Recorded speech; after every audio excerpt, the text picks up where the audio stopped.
Hello guys, imbento tayo ng ulam. Ito tulya. Ginisa natin sa pichay.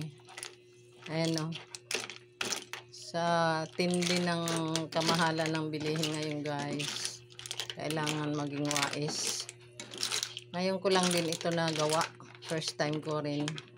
Kasi itong tulya na to, binili ko pa to 1 week na lang yata ito nanghinayang naman ko itapon dahil mahal din naman ang tulya.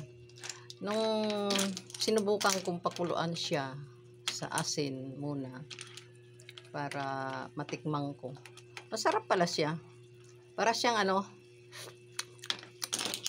para siya yung alam nyo yung talaba sa bato, yung nakadikit, ganun siya kasarap guys. Ngayon ko lang din ito na nalasahan. Ngayon ko lang din ito na tikman. Kumbaga sa sa ibang putahe pa. Kung hindi pa naghihirap ang tao, di mo pa matitikman yung pinakamahirap na ulam. Ito ngayon na nag-iimbento na lang talaga para lang makaraos sa buhay. Diba guys? Kailangan natin maging wise sa kusina. Salamat guys.